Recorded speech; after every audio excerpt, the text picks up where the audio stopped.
Some people lead double lives, but Glennon Engleman took this concept to the extreme. Outwardly, he was a friendly dentist, treating patients with a warm smile. But behind closed doors, his world was entirely different. Innocent people were dying, and the only thing left behind was a trail of money.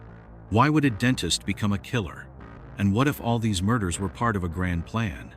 Let's uncover just how far a killer will go to execute the perfect crime.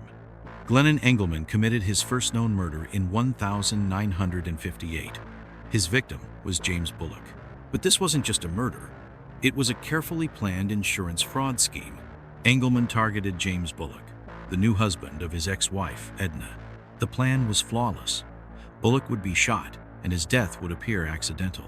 Edna would then claim a hefty insurance payout and split the money with Engleman. Bullock's death did not immediately raise suspicion, but this was only the beginning of Engleman's path of destruction.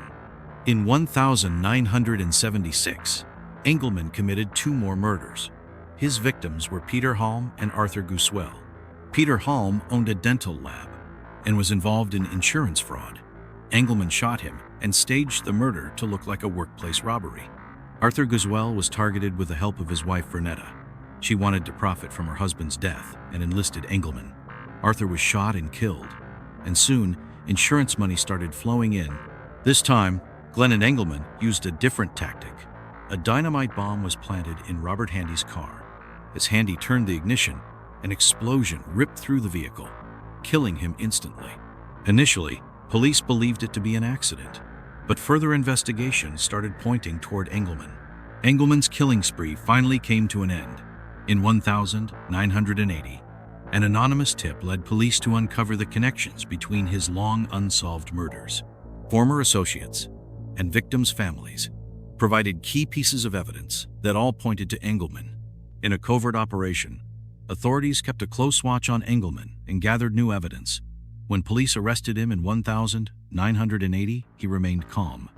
But in court, his true nature was exposed before the jury. Prosecutors described how Engleman committed murders fueled by greed, shocking the courtroom. Former accomplices and victims' families testified about how manipulative and cold-blooded he was. In 1981, he was found guilty of multiple murders and sentenced to life in prison. Engleman lived a quiet life in prison until his death in 1999 at the age of 72.